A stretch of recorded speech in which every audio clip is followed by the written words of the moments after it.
दूसरे लोगों को जज करना बहुत मुश्किल हो सकता है, क्योंकि आज हम उनकी ड्रेसिंग सेंस और लुक्स से ही उन्हें जज करते हैं।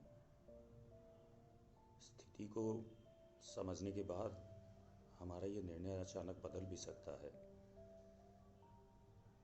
कभी किसी को एकदम से जज नहीं कर लेना चाहिए, और ख़ासकर तब जब तक हम ये नहीं जान लेते कि किन परिस्थितियों में वो ऐसा दिखाई दे रहा है।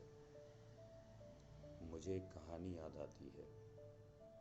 एक माँ थी जिसकी एक आँख नहीं थी।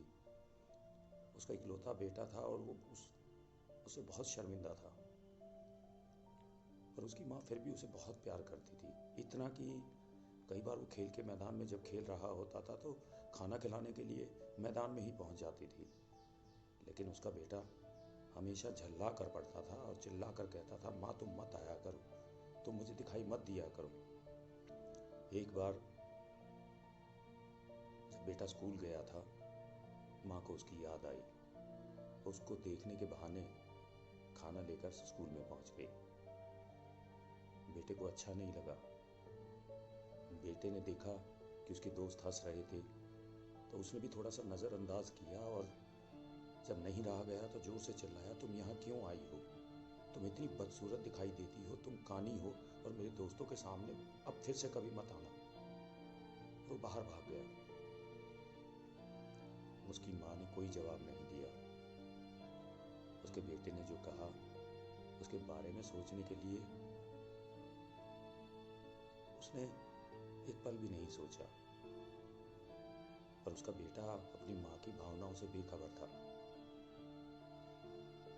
बेटा घर से बाहर चले जाना चाहता था। उसका अपनी माँ से कोई लेना देना नहीं था। इसलिए उसने थोड़ी मेहनत की, पढ़ाई की, और इस पर उसकी माँ बिना सोचे समझे उसकी पढ़ाई पर अपनी सारी बचत लगा देती थी।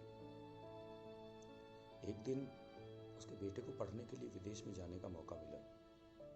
उसने अपनी माँ से घर भेजने को कहा ताकि विदेश जाने के लिए उसके पास पैसे हों। उसकी माँ ने कोई संकोच नहीं किया, क्योंकि वो बहुत खुश थी कि उसके बेटे का भविष्य उज्जवल होगा। इसलिए उसने अपनी सारी संपत्ति बेच दी ताकि बेटा विदेश जाए। उसका बेटा विदेश गया, खूब पैसा कमाया, उसने शादी भी कर ली, और जब वो खूब सारा पैसा कमा चुका था तो वो वापस अपने गांव के पास ही के शहर में रहने लगा। और अब तो उसने घर भी खरीद लिया था, उसके 2 बच्चे भी थे। बच्चे और बीवी और सभी सुख सुविधाओं से वो बेटा खुश था। एक दिन उसकी माँ को पता चला कि वो शहर में आ चुका है, तो अपने बेटे को शहर में मिलने के लिए पहुंच गई, क्योंकि उसने वर्षों से अपने बेटे को देखा नहीं था। उसका बहुत मन था अपने पोते पोतियों से मिलने का। जब वो उसके घर के दरवाजे पर खड़ी थी तो उसके पोते उसे देखकर हंसने लगे। उसका बेटा तुरंत बाहर आया और जोर से चिल्लाया, तुम्हारी हिम्मत कैसे हुई मेरे घर में आकर मेरे बच्चों को डराने की?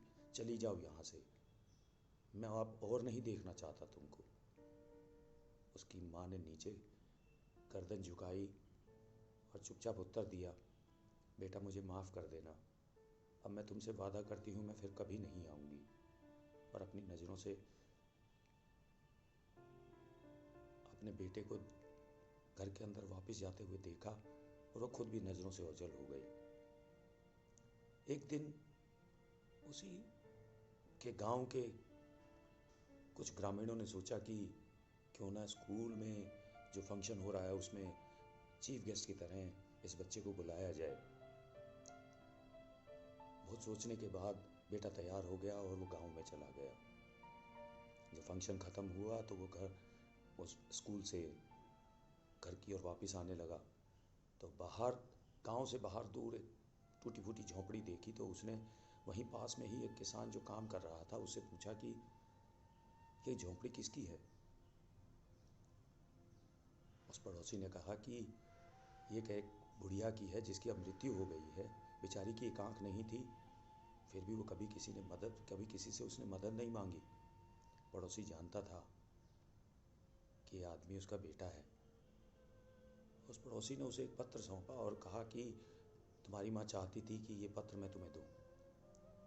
उस पत्र को खोला तो तो उसमें लिखा था, मेरे प्यारे बेटे, मैं हर समय तुम्हारे बारे में सोचती थी। मुझे बहुत खेद है कि मैं तुम्हारे घर आई और तुम्हारे बच्चों को डरा दिया, पर मुझे बड़ी खुशी है कि तुमने खूब पैसा कमाया और सभी सुख सुविधाओं के साथ बड़े खुश हो सकता है कि मैं तुम्हें देखने के लिए ज़िंदा ना रहूं। मुझे बहुत खेद है कि मैं हमेशा तुम्हारे लिए शर्मिंदा का पात्र बनती रही। पर हाँ, एक बात जो मैं तुमसे कहना चाहती हूँ, जब तुम छोटे थे तो तुम्हारा एक्सीडेंट हो गया था और तुम्हारी एक आँख चली गई थी, और एक माँ होने के नाते मैं तुम्हें एक आँख से बड़ा होते नहीं देख सकती थी, तो मैंने अपनी एक आँख तुम्हें दे दी। मुझे बड़ा गर्व था कि मेरा बेटा दोनों आँखों से पूरी दुनिया को देख रहा है। मेरे पूरे प्यार के साथ, तुम्हारी माँ। अब बहुत देर हो चुकी थी। बेटे की आंखों में आंसू तो थे, लेकिन कुछ नहीं कर पाया। वो कुछ नहीं कर सकता था। अपनी अक्षमताओं के लिए कभी भी किसी से घृणा नहीं करनी चाहिए। अपने माता पिता का कभी अनादर न करें, उनके बलिदानों की उपेक्षा न करें और उन्हें कभी भी कम ना आके। वे अपने बेतहाशा सपनों में भी अपने बच्चों के लिए कभी भी अस्वस्थता की कामना नहीं करते। वे हमेशा सही रास्ता दिखाने और प्रेरक बनने की कोशिश करते हैं। माता पिता बच्चों के लिए सब कुछ छोड़ देते हैं, बच्चों की सभी गलतियों को माफ़ कर देते हैं। बच्चों के लिए उन्होंने जो किया उसे चुकाने का कोई तरीका नहीं है। हम केवल इतना कर सकते हैं कि उन्हें जो चाहिए वह देने की कोशिश करें, और वो सिर्फ समय, प्यार और सम्मान के भूखे हैं।